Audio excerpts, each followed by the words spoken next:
નમસ્કાર વિદ્યાર્થી મિત્રો, કેમેસ્ટ્રી વિથ બી કે રાજન ચેનલમાં આપનું હાર્દિક સ્વાગત છે। આપણે ધોરણ 11 સાયન્સના ઘણા સમય પછી આ નવું લેક્ચર મૂકવા જઈ રહ્યા છીએ। અત્યાર સુધીના બધા લેક્ચર તમે તૈયાર કરી દીધા છે। હવે આજનું જે લેક્ચર છે એ ખૂબ જ અગત્યનું છે। આપણે જે તત્વોનું વર્ગીકરણ અને ગુણધર્મોમાં આવર્તિતા ચેપ્ટર જે 3 છે એની શરૂઆત કરી દીધી હતી। હવે આજના ટૉપિકની અંદર આપણે તત્વોની ઇલેક્ટ્રોન રચના અને આવર્ત કોષ્ટક વિશે ચર્ચા કરવાની છે। તો હવે આજનો ટૉપિક આ છે તત્વોની ઇલેક્ટ્રોન રચના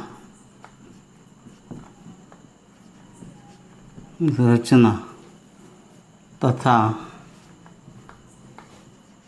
આવર્ત કોષ્ટક। વિદ્યાર્થી મિત્રો, આ ખૂબ જ મહત્ત્વનું છે। તત્વોની ઇલેક્ટ્રોન રચના તથા આવર્ત કોષ્ટક વચ્ચેનો સંબંધ આ અગત્યનો ટૉપિક છે। પહેલાં આપણે આવર્ત કોષ્ટકની વાત કરીએ તો આવર્ત કોષ્ટક જે છે, આવર્ત કોષ્ટકમાં બે બાબતો મહત્ત્વની છે।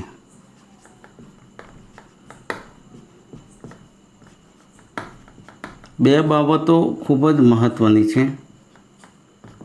એક છે આડી હરોળ। આડી હરોળ, આ આડી હરોળને આધુનિક આવર્ત કોષ્ટકમાં આવર્ત કહેવાય। આવર્ત અને તેની સંખ્યા, આવર્તની સંખ્યા આધુનિક આવર્ત કોષ્ટકમાં 7 છે।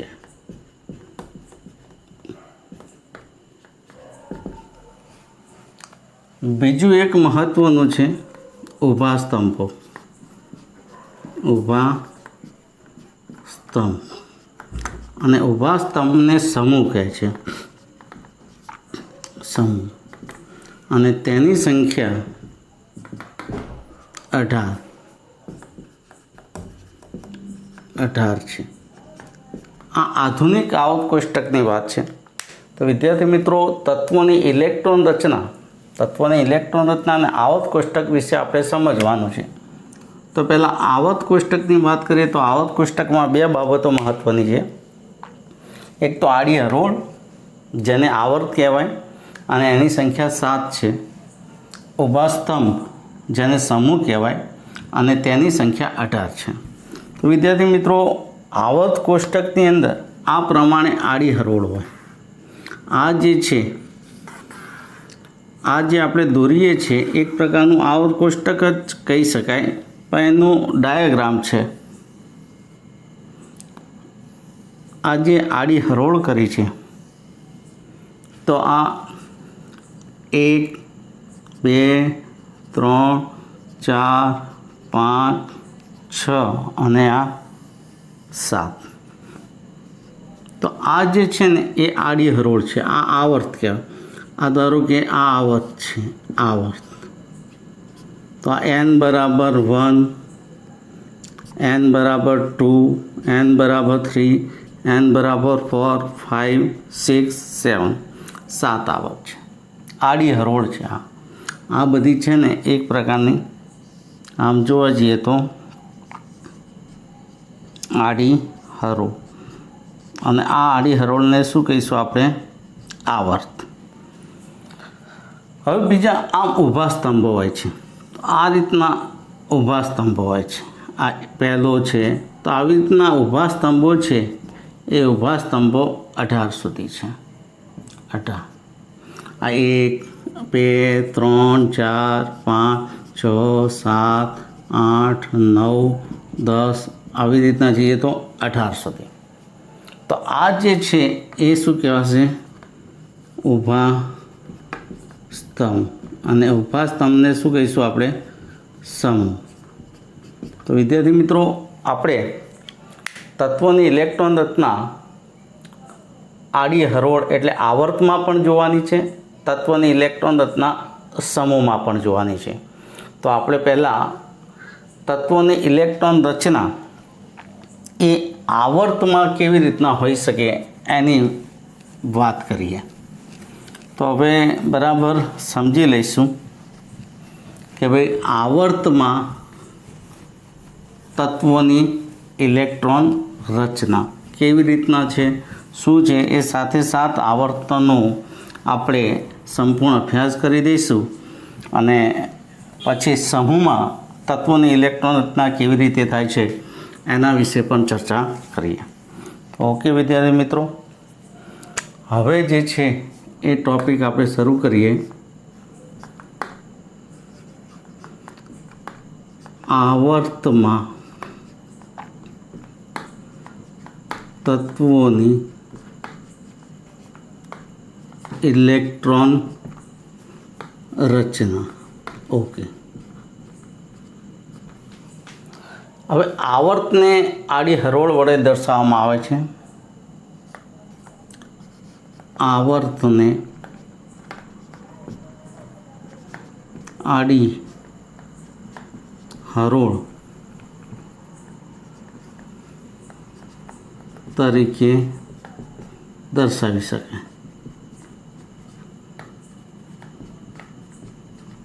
તેની સંખ્યા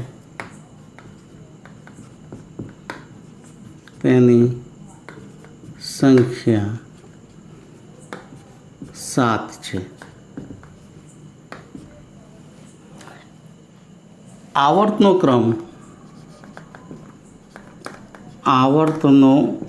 ક્રમ એ મુખ્ય ક્વોન્ટમ આંકનું મૂલ્ય દર્શાવે છે. મુખ્ય ક્વોન્ટમ આંક એનનું મૂલ્ય દર્શાવે છે. એનનું મૂલ્ય દર્શાવે છે.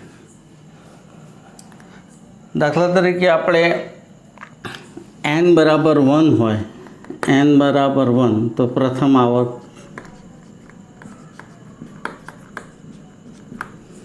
n બરાબર 2 તો દ્વિતીય આવર્ત, આમ n બરાબર 7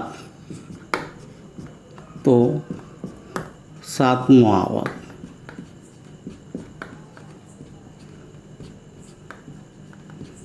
થાય સાતમો આવર્ત. એનનું મૂલ્ય જેમ વધે, એનનું મૂલ્ય જે છે એ એનનું મૂલ્ય એ આવર્ત બતાવે છે. ઇલેક્ટ્રોન રચનામાં આવર્તની વાત કરીએ. વિદ્યાર્થી મિત્રો, જેમ આવર્તક્રમ વધે, આવર્તક્રમ વધે છે તેમ એનનું મૂલ્ય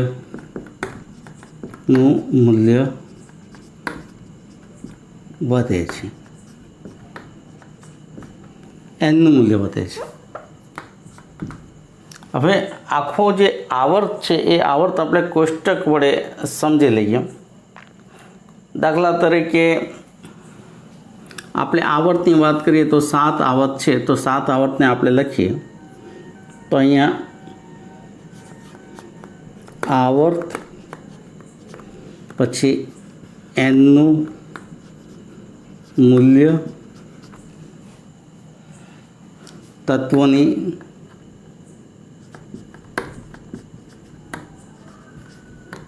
સંખ્યા સમજી લઈએ. દાખલા તરીકે પ્રથમ આવર્ત, આ પ્રથમ આવર્ત તો n બરાબર 1 આવે અને એમાં તત્વની સંખ્યા છે, તત્વની સંખ્યા એ 2 છે. આ બીજો આવર્ત છે, એમાં n બરાબર 2, એમાં તત્વોની સંખ્યા 8 છે. ત્રીજો આવર્ત તો n બરાબર 3, એમાં પણ 8 છે. ચોથો આવર્ત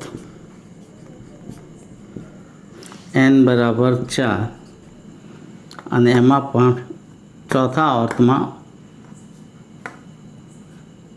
18 છે. પાંચમો આવર્ત n બરાબર 5 એમાં પણ 18 તત્વો છે. છઠ્ઠો આવર્ત n બરાબર 6 એમાં 32 છે. સાતમો આવર્ત n બરાબર 7 એ અધૂરો કહી શકાય. આમ તો એમાં પણ 32 જ હશે પણ અધૂરો છે. સાતમા આવર્તમાં પણ 32 હોઈ શકે. આ તત્વની સંખ્યા છે. તો વિદ્યાર્થી મિત્રો અહીંયા આપણે આ કોષ્ટક બનાવી દઈએ. તો આ રીતના આપણે તત્વની સંખ્યા છે એ લખી દીધી છે અને આવર્ત છે એ આવર્તમાં કેટલા તત્વો હોય એ જોઈએ. તો અહીંયા તમે જોઈ લીધું. આ જે છે આપણે એક પ્રકારની પ્રથમ આવર્તમાં કેટલી છે, બીજા આવર્તમાં કેટલી છે, ત્રીજા આવર્તમાં એ સંખ્યા લખી છે.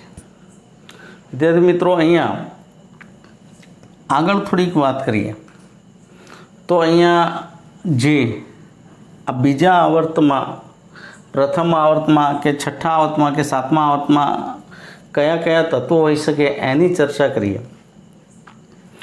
તો આ જે પ્રથમ આવર્ત છે એમાં 2 જ તત્વો છે.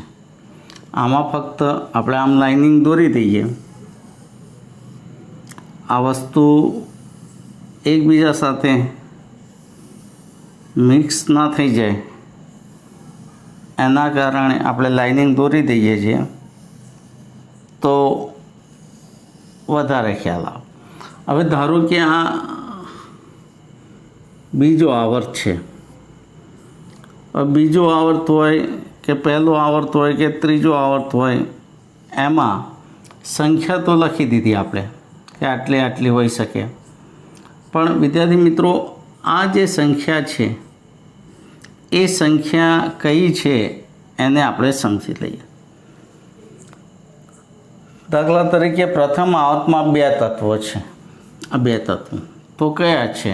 તો એને યાદ રાખવું હોય તો પહેલાં આ લખી દઈએ.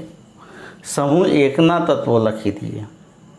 સમૂહ 1ના તત્વો લખી દેશો ને પછી સમૂહ 18ના તત્વો લખી દેશો તો તમને બાઉન્ડ્રી નક્કી થઈ જાય. દાખલા તરીકે સમૂહ 1 છે.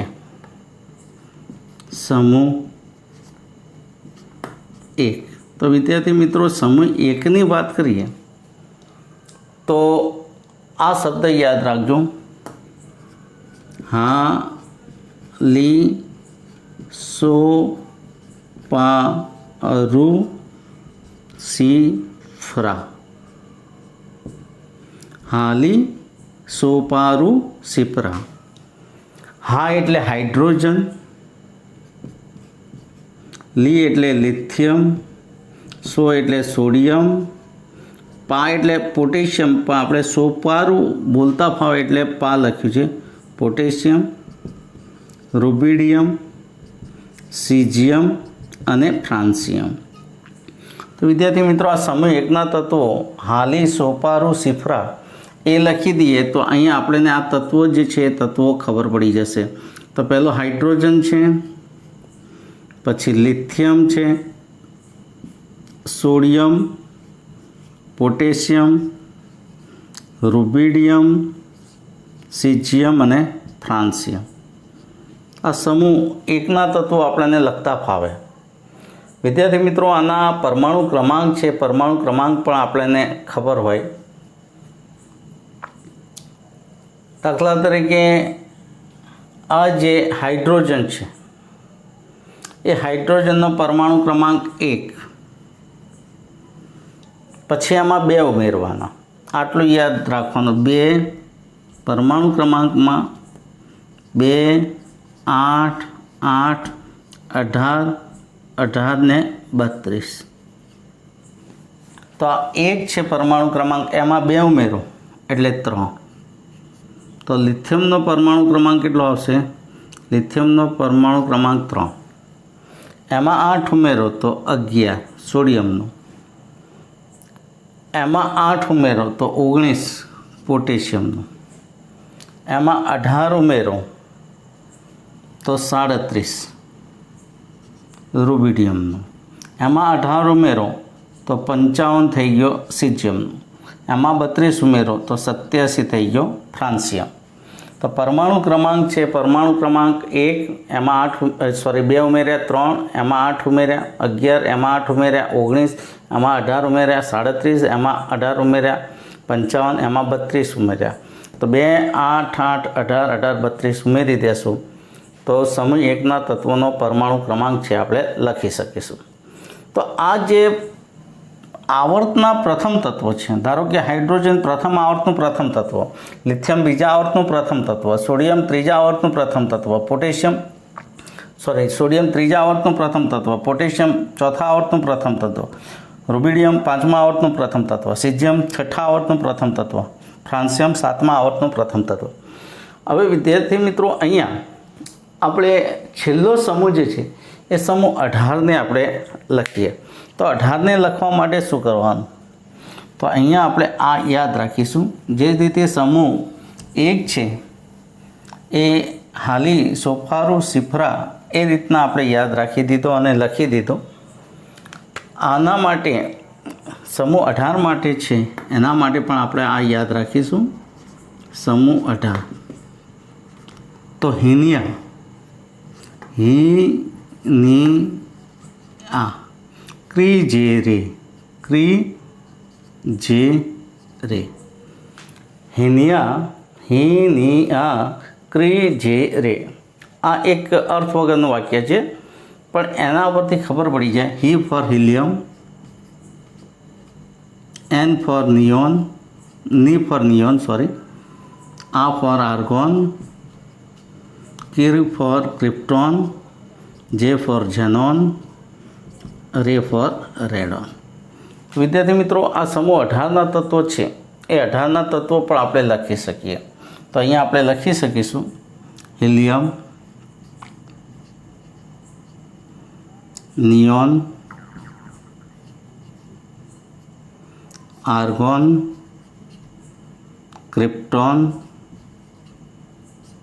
ઝેનોન અને રેડોન. આ જે છે ને 118 વાળું આવશે, એને આપણે હમણાં, આ અધૂરો છે, હજુ ચાલે જ છે, આની શોધ. તો હિનિયા, ક્રિજેરે એના ઉપરથી આ લખી દીધો. વિદ્યાર્થી મિત્રો, આનો પરમાણુ ક્રમાંકની વાત કરીએ તો એમ જ આપણે શીખી ગયા છીએ. તો હિલિયમનો 2 છે, હિલિયમનો 2, એમાં 8 ઉમેરીએ તો 10, એમાં 8 ઉમેરીએ તો 18, એમાં 18 ઉમેરીએ તો 36, એમાં 18 ઉમેરીએ તો 54, એમાં 32 ઉમેરીએ તો 86. આ 86માં 32 ઉમેરીશું તો 86 + 32 એટલે 8 ને 3 11. તો અહીંયા 118 વાળું મળશે, 118. હવે 118 વાળું છે તો અનઓક્ટિયમ આનું નામ થશે,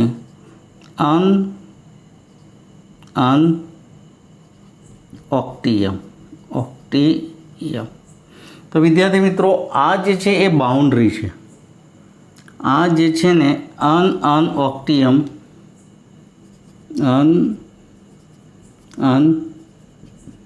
અનઓક્ટિયમ. હવે આ જે છે એક પ્રકારની રેન્જ થઈ. હાઇડ્રોજનથી હિલિયમ, લિથિયમથી નિયોન, સોડિયમથી આર્ગોન, પોટેશિયમથી ક્રિપ્ટોન, રૂબિડિયમથી ઝેનોન, સિઝિયમથી રેડોન અને ફ્રાન્સિયમથી અનએક્ટિયમ. તો આ જે છે એક પ્રકારની બાઉન્ડ્રી છે. તો આ જે છે એને આપણે સમજી લઈએ. આ આવર્ત છે એ આવર્તમાં રહેલા તત્વોની સંખ્યા છે એ કેટલી છે? તો અહીંયા આ પ્રથમ તત્વ છે, આવર્તનું પ્રથમ તત્વ અને આવર્તનું છેલ્લું તત્વ,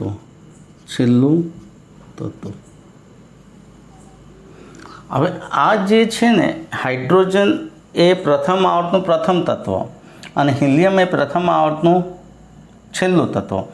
એમ બીજો આવર્ત છે લિથિયમ એ પ્રથમ તત્વ છે, લિથિયમથી નિયોન સુધી. પછી સોડિયમથી આર્ગોન સુધી એ ત્રીજો આવર્ત, પોટેશિયમથી ક્રિપ્ટોન સુધી ચોથો આવર્ત છે. પાંચમો જે છે રૂબિડિયમથી ઝેનોન છે. છઠ્ઠો આવર્ત છે સિઝિયમથી રેડોન છે. અને સાતમો આવર્ત છે ફ્રાન્સિયમથી 118 એટલે કે અનઓક્ટિયમ એ અધૂરો છે. વિદ્યાર્થી મિત્રો, અહીંયા આપણે જોઈ શકીએ છીએ કે તત્વ જે છે, તત્વની સંખ્યા જે છે એ કેવી રીતના આવે છે એ સમજીએ.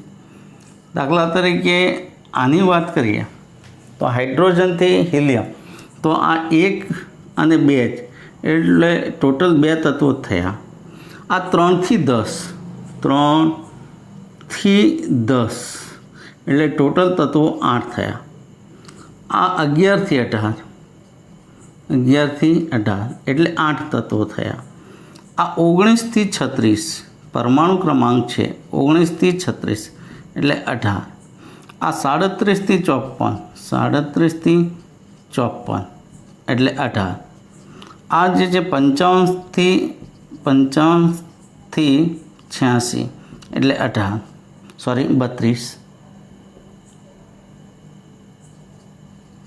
અને આ જે છે એ 87 થી 118, 87 થી 118 આ પણ 32. તો વિદ્યાર્થી મિત્રો, આ રીતના 32 આવે છે. અહીંયા આ જે લખ્યા છે એ પરમાણુ ક્રમાંક છે. આ 3, 4, 5, 6, 7, 8, 9, 10 એટલે કે લિથિયમથી નિયોન સુધીના એ બીજા આવર્તના તત્વો છે. હાઇડ્રોજનથી હિલિયમ એ પ્રથમ આવર્તના છે. સોડિયમથી આર્ગોન એ ત્રીજા આવર્તના છે. પોટેશિયમથી ક્રિપ્ટોન છે એ ચોથા આવર્તના છે. આ રીતના ફ્રાન્સિયમથી 118 સુધીનો જે છે એ સાતમા આવર્તનો છે. આમ ટોટલ 32 તત્વો થશે. વિદ્યાર્થી મિત્રો, આ જે છે એ તત્વોની સંખ્યા આપણે લખી દીધી છે. અહીંયા જે લખી છે એ જ અહીંયા આખે ક્રમસર આપ્યું છે. હવે આની વાત કરીએ તો અહીંયા મુખ્ય વસ્તુ એ સમજવાની છે કે ભાઈ જે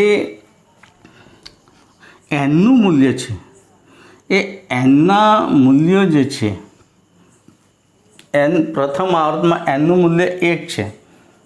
તો અહીંયા એની જે તત્વની સંખ્યા છે એ તત્વની સંખ્યા કેટલી છે? 2.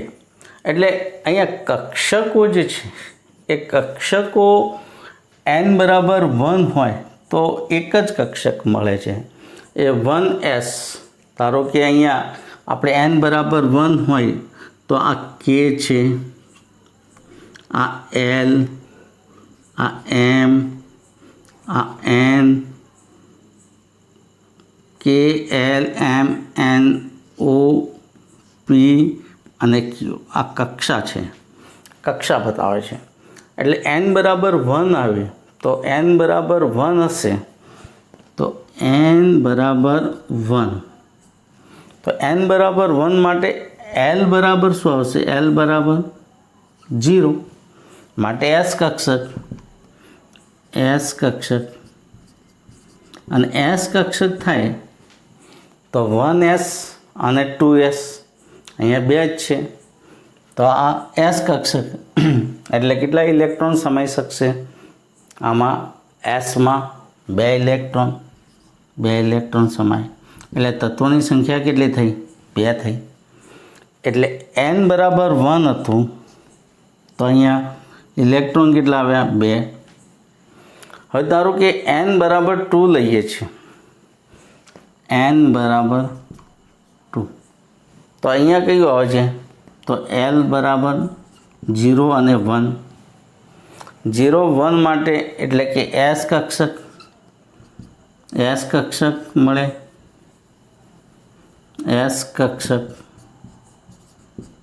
પ્લસ 1 માટે p કક્ષક. હવે આ s કક્ષકની પેટા કક્ષક એ પોતે જ એક પણ પીની પેટા કક્ષક 3 છે એટલે ટોટલ કેટલા થયા 4. તો અહીંયા 3 ને 1 4. હવે આ જો 4 થયા છે તો એમાં એના કરતાં બમણા છે એ બમણા શું હશે? એ તત્વની સંખ્યા. તો તત્વની સંખ્યા 8 થશે. એટલે અહીંયા તત્વની સંખ્યા 8. આ જે ઇલેક્ટ્રોન છે કક્ષકો કરતાં, કક્ષકો જે છે એ કક્ષકો કરતાં જે તત્વની સંખ્યા બમણી હોય છે. એટલે કક્ષક 4, કુલ 4 કક્ષક, 4 કક્ષક માટે તત્વની સંખ્યા કેટલી થશે? 2 ગુણ્યા 4 એટલે 8. તો અહીંયા 8 થઈ ગઈ, 8 મળશે. n બરાબર 3 માટે પણ એ જ થાય છે.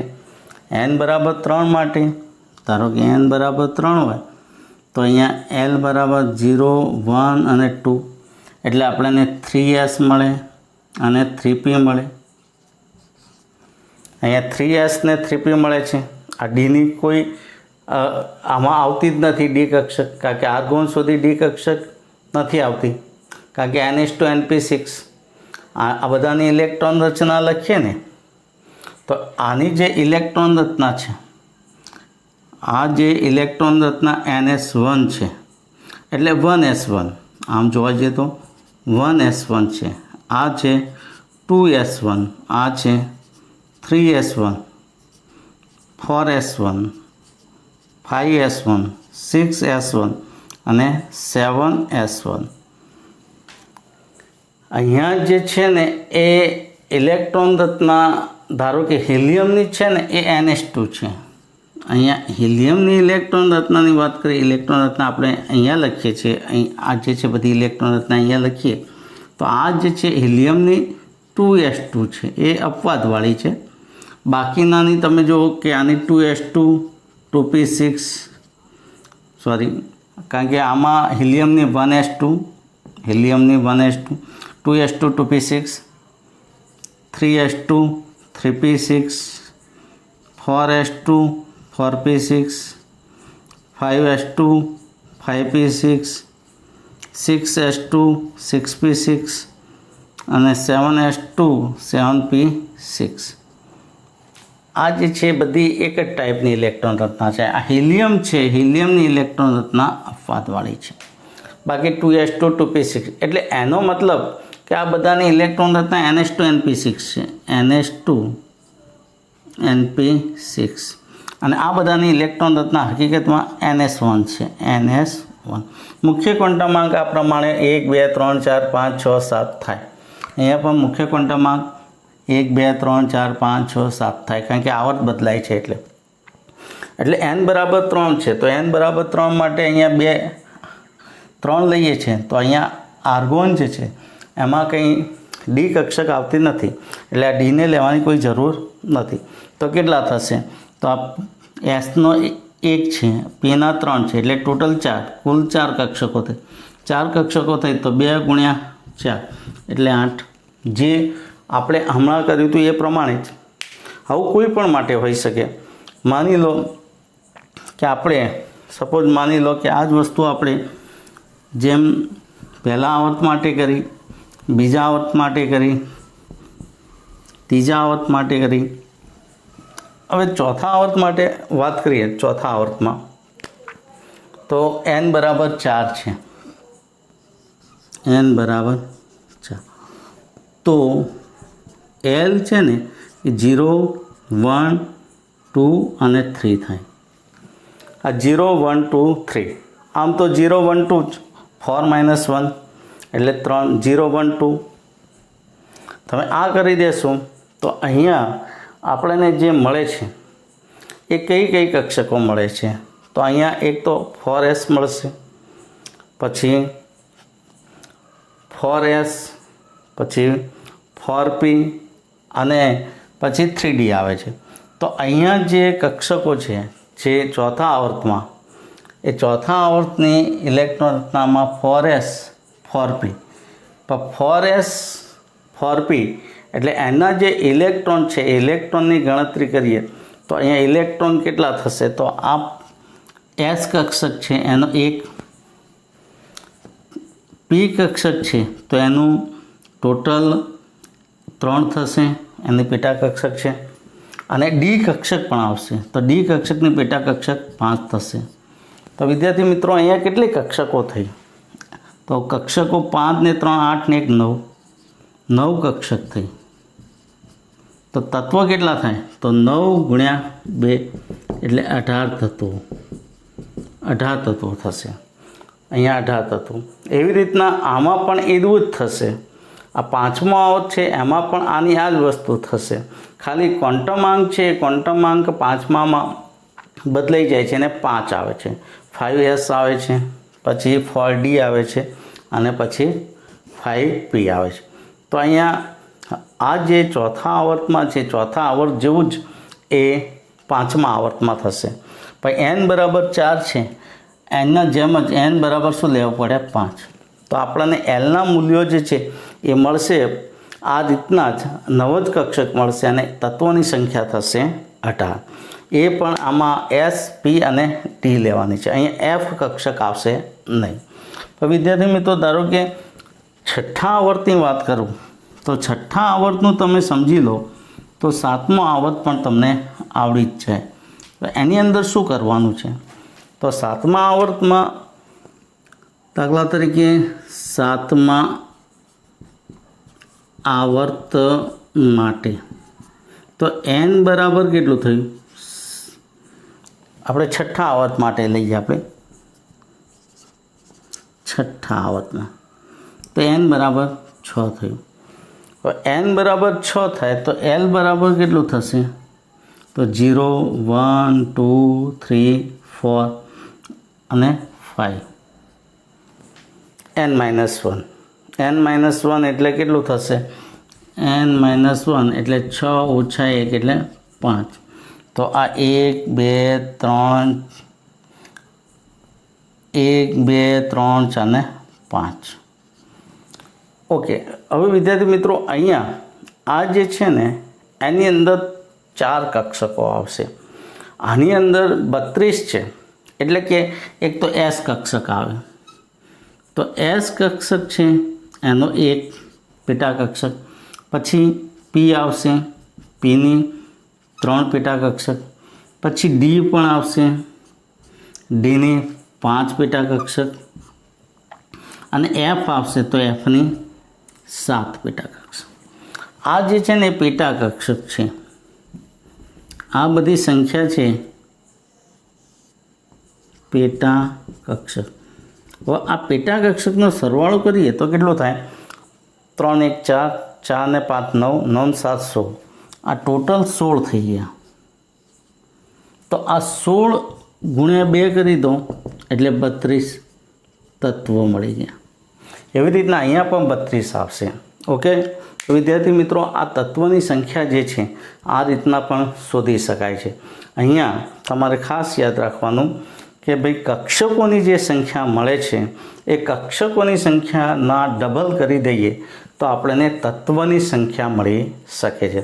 તો આવર્તમાં જે છે એ આવર્તમાં ઇલેક્ટ્રોન રચના કેવી રીતના થાય છે, શું થાય છે એ આપણે આખી ટોટલી વાત કરી દીધી કે આની અંદર આ રીતના થશે. તમારે આ યાદ રાખવા માટે પણ કીધેલું છે કે ભાઈ હાઇડ્રોજનથી ફ્રાન્સિયમ જે છે એ પ્રથમ સમૂહના તત્વો, આમ તો હાઇડ્રોજન એ અપવાદવાળું છે પણ છતાં એને યાદ રાખવા માટે આપણે અહીંયા હાઇડ્રોજનથી ફ્રાન્સિયમ અને હિલિયમથી છેક રેડોન સુધીના તત્વો જે છે એ રાખશો એટલે એની બાઉન્ડ્રી તૈયાર થઈ જશે અને પછી તમે લખી શકો છો. હવે વિદ્યાર્થી મિત્રો જેમ જેમ તમારે આવર્તનનું મૂલ્ય વધતું જાય છે, અહીંયા આવર્તનું મૂલ્ય વધતું જાય છે એમ એનનું મૂલ્ય વધતું જાય છે. એનનું મૂલ્ય વધતું જાય એટલે ઇલેક્ટ્રોન કેન્દ્રથી દૂર થતો જાય.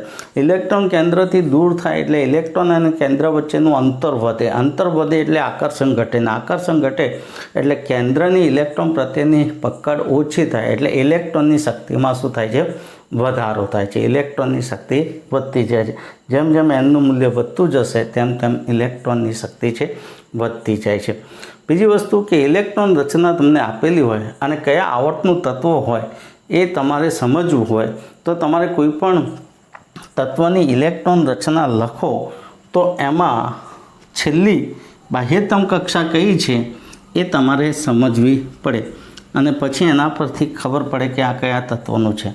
માની લો કે તમને એમ પૂછે કે એલ્યુમિનિયમ કયા આવર્તમાં આવેલું છે, આવું પૂછ્યું એલ્યુમિનિયમ. તો વિદ્યાર્થી મિત્રો એલ્યુમિનિયમનો પરમાણુ ક્રમાંક કેટલો છે? તે ઇલેક્ટ્રોન રચના 1s2 2s2 2p6 10 થઈ ગયા, 3s2 10 ને 2 12 અને 3p1. તો અહીંયા જોવા ત્રીજી કક્ષાએ ત્રીજી એટલે n બરાબર 3 મળી ગયું. n બરાબર 3 એટલે આ ત્રીજા આવર્તમાં. તો ત્રીજા આવર્તમાં આપણે જોઈએ કે આ 11 થી 18 એટલે અહીંયા 13 આવી ગયો, 11 12 13 એટલે આ ત્રીજા આવર્તનું તત્વ થઈ ગયું. આ છેલ્લો આંકડો જોઈ લેવાનો. બાહ્યતમ કક્ષાનો જે આંકડો હોય એ તત્વનો આવર્ત ક્રમ બતાવે છે. માની લો કે આપણે કોઈ મોટું તત્વ લઈએ, સમજી લો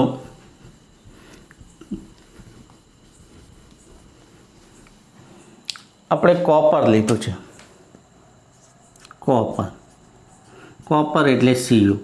એનો પરમાણુ ક્રમાંક છે 29. એની ઇલેક્ટ્રોન રચના છે આર્ગોન 3d10 4s1. તો અહીંયા ચોથું n બરાબર 4. હવે n બરાબર 4 એટલે ચોથા આવર્તમાં. તો અહીંયા આપણે જાણીએ છીએ 19 થી 36. 19 થી 36 એટલે એની અંદર 29 આવી ગયો. તો એ ચોથા આવર્તનું તત્વ કહેવાય. આવું વિદ્યાર્થી મિત્રો કોઈ પણ હોઈ શકે, એવું નહીં કે આ કોપર છે, નિકલ છે, જે સંક્રાંતિ શ્રેણીના તત્વો કહી શકાય. તો આ જે બધી વસ્તુઓ છે એ કોઈપણ એલિમેન્ટ માટે કયો આવર્ત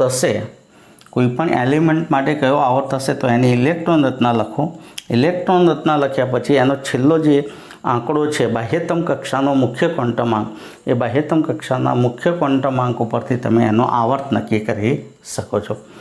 અહીંયા વિદ્યાર્થી મિત્રો આવર્ત કોષ્ટક જે છે એ આવર્ત કોષ્ટકની અંદર બીજી એક વસ્તુ સમજવાની છે કે આ જે આવર્ત છે એ આવર્તની અંદર જે તત્વો છે, દાખલા તરીકે આપણે અહીંયા જોઈએ છીએ તો આ 19 થી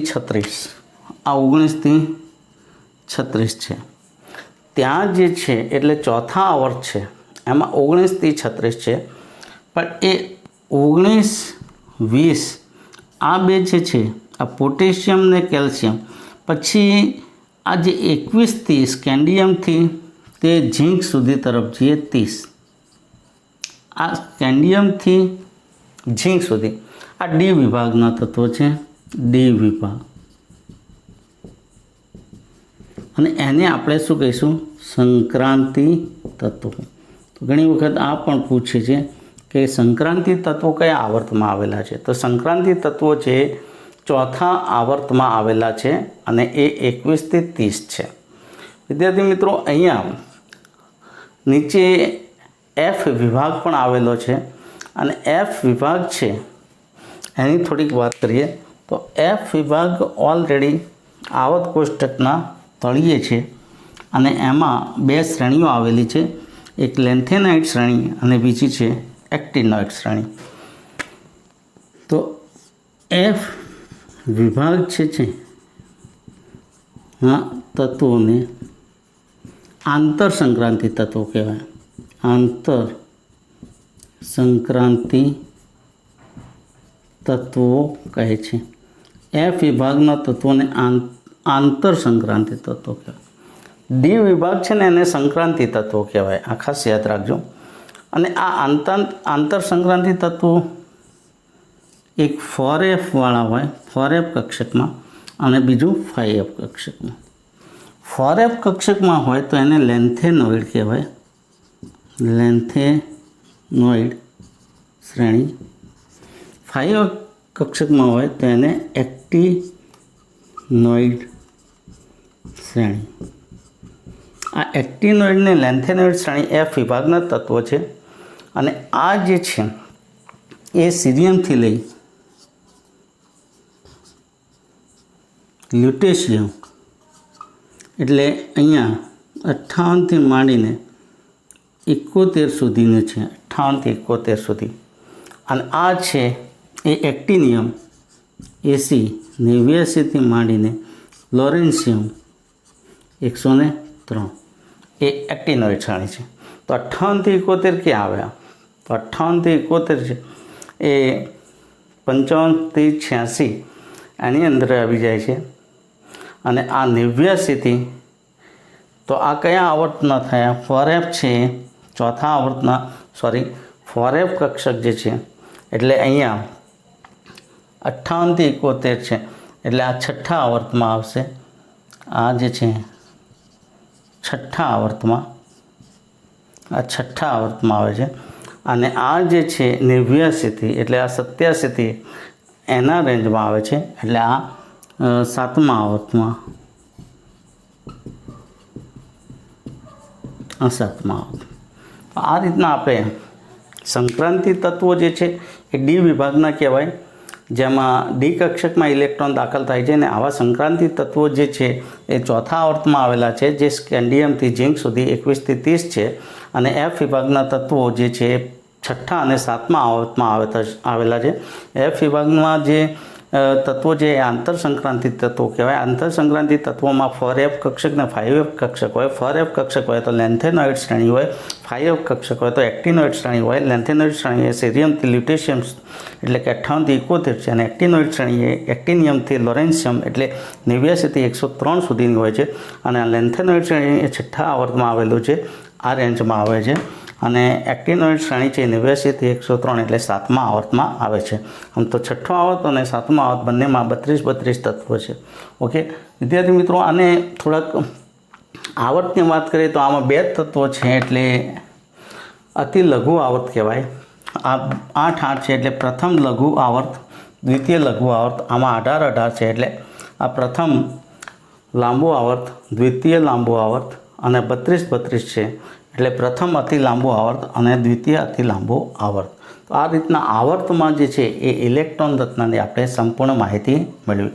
વિદ્યાર્થી મિત્રો, આવર્ત છે એ આવર્તમાં રહેલા તત્વોની ઇલેક્ટ્રોન રચના શું છે અને કેવી રીતના કક્ષકો થાય છે એની આપણે ડિટેલ જોઈએ. હવે જે રીતે આવર્તમાં ઇલેક્ટ્રોન રચનાની વાત કરી છે એવી રીતના સમૂહની વાત કરીએ. પણ એ પહેલાં વિદ્યાર્થી મિત્રો એક કોયડો છે તો એ કોયડાને આપણે સમજી લઈએ, આમ પછી સમૂહ તરફ જઈએ. ટેક્સ્ટમાં એક કોયડો આપેલો છે અને કોયડાને કેવી રીતે ઉકેલી શકાય એની ચર્ચા કરીએ. આવા કોયડાઓ કોઈ બી હોઈ શકે. આપણે ટેક્સ્ટમાં જે આપેલો છે એની થોડીક ચર્ચા કરીએ. કોયડો શું છે એ સમજી લઈએ. ટેક્સ્ટની અંદર શું આપેલો છે.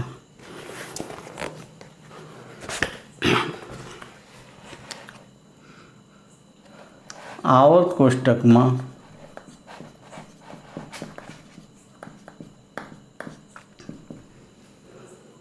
પાંચમા આવર્તમાં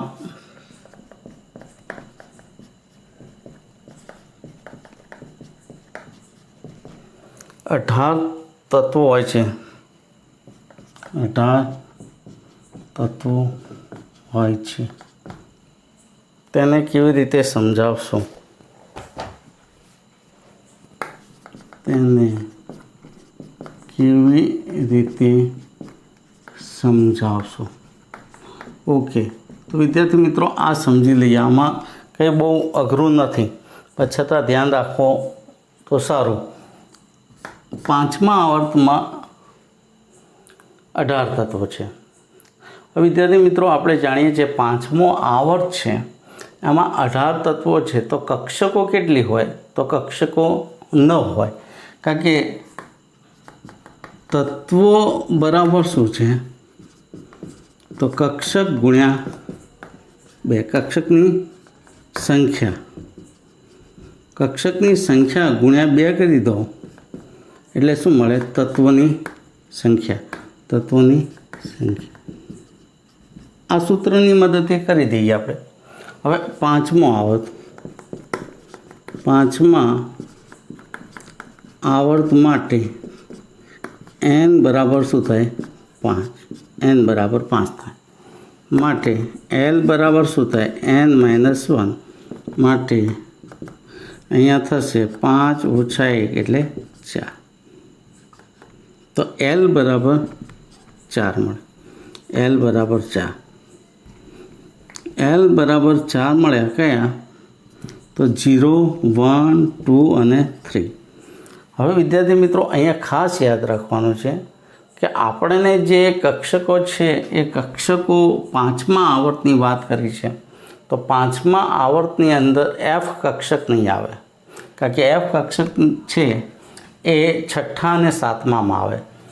f કક્ષક છે એમાં 4f હોય કે 5 હોય, આ બધા કયા 6ઠ્ઠા અને 7મા આવર્તમાં હોય, એટલે આ f છે એ તો નહીં આવે, s, p અને d જ આવશે, આ નહીં આવે, f કક્ષક નહીં આવે।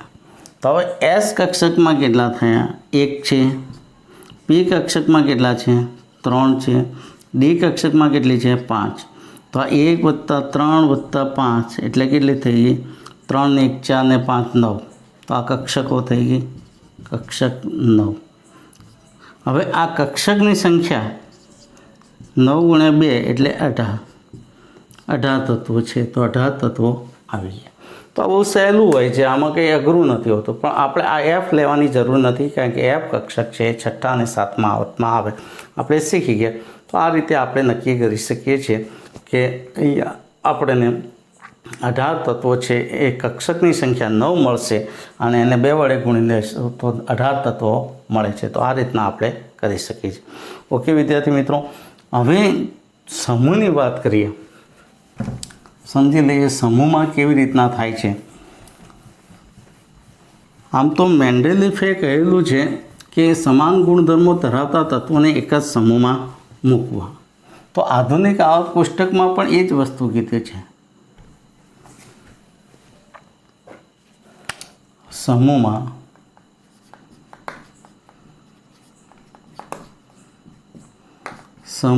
તત્વની ઇલેક્ટ્રોન રચના, તો ઊભા સ્તંભો છે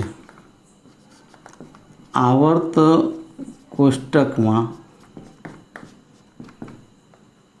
ઊભા સ્તંભને સમૂહ કહે છે,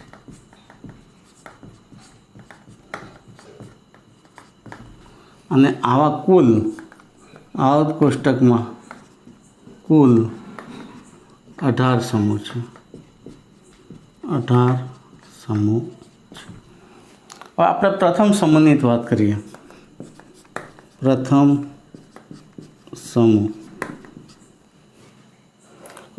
સમૂહ એટલે આલ્કલી સમૂહ। હવે વિદ્યાર્થી મિત્રો, આપણે હમણાં જ જોયું કે હાલીસોપારુસિફરા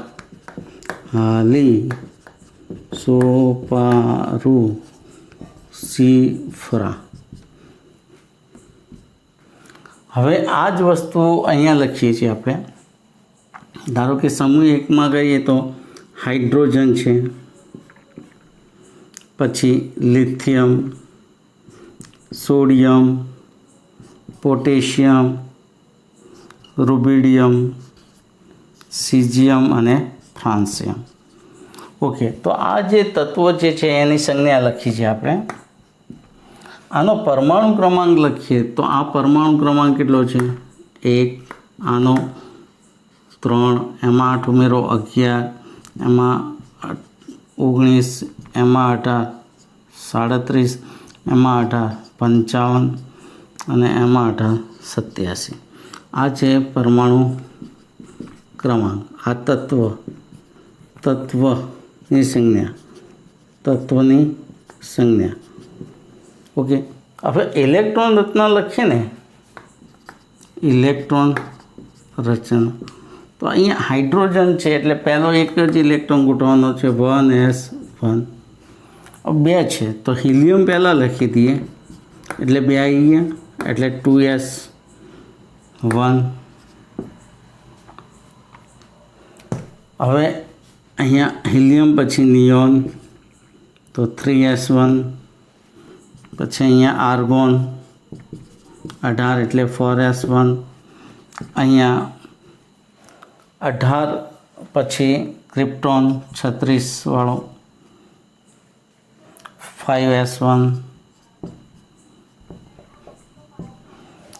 પછી ઝેનોન 54 6s1 પછી રેડોન 86 અને છે 7s1.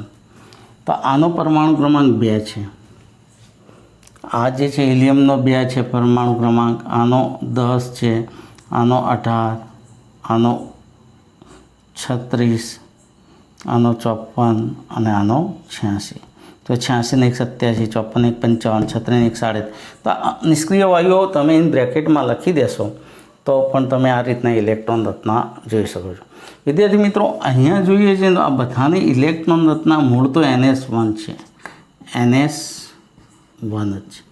પણ n બરાબર છે, nનું મૂલ્ય જે છે એ nનું મૂલ્ય 1 થી 7 થાય છે. 1 થી 7. આ જો 1, 2, 3, 4, 5, 6 ને 7. તો nનું મૂલ્ય બદલાય છે. એટલે સમૂહમાં ઇલેક્ટ્રોન રચના છે સમાન હોય છે. સમૂહમાં રહેલા તત્વોની બાહ્યતમ કક્ષાની ઇલેક્ટ્રોન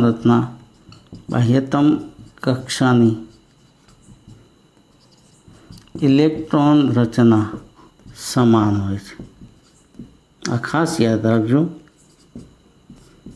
અને એના કારણે એમના રાસાયણિક અને ભૌતિક ગુણધર્મો સમાન હોય છે. રાસાયણિક ભૌતિક ગુણધર્મો સમાન હોય છે. આ ખાસ યાદ રાખજો. એટલે સમૂહના તત્વો છે, સમૂહના તત્વોમાં સામ્યતા જોવા મળે છે, સમાનતા જોવા મળે છે, કારણ કે એમની બાહ્યતમ કક્ષાની ઇલેક્ટ્રોન રચના કેવી હોય છે? સમાન હોય છે. તો વિદ્યાર્થી મિત્રો, આ રીતના સમૂહ જે છે, કોઈ પણ સમૂહ હોય, જે રીતે આ સમૂહ 1ના તત્વો લીધા છે એવી રીતના સમૂહ 2ના તત્વોની ઇલેક્ટ્રોન રચના NH2 હશે. પછી જેમ જેમ જઈશું એમ સમૂહમાં રહેલા ઇલેક્ટ્રોનની જે રચના છે, ઇલેક્ટ્રોન રચના સમાન હશે. ધારો કે 13મા સમૂહ છે તો NH2 NP1, 14 હોય તો NH2 NP2. તો આ ઇલેક્ટ્રોન રચના છે, ઇલેક્ટ્રોન રચનામાં ફેરફાર થતો નથી. હા, મુખ્ય ક્વોન્ટમાંક છે, મુખ્ય ક્વોન્ટમાંકનું મૂલ્ય એ બદલાતું જશે. તો આ રીતના આવર્તનમાં જે ઇલેક્ટ્રોન રચના છે, સમૂહમાં જે ઇલેક્ટ્રોન રચના છે એમાં થોડોક ફેર છે.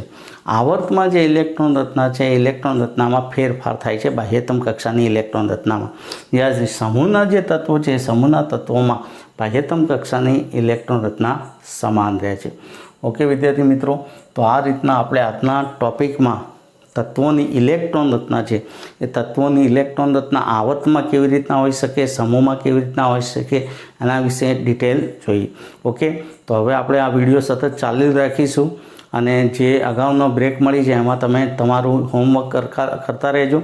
અત્યારે જે ચાલ્યું છે એ પણ તમે વિડીયો જોઈને એને બરાબર તૈયાર કરી દેશો. ખાસ કે જે નવા વિદ્યાર્થીઓ જોડાયા છે અથવા તો જે નવા વિદ્યાર્થીઓ જોડાવા માગતા હોય તો એ વિદ્યાર્થીઓને રિક્વેસ્ટ કરું છું, મારી ચેનલ કેમિસ્ટ્રી વિથ BK રાજનને સબસ્ક્રાઈબ કરશો, લાઇક કરશો, શેર કરશો.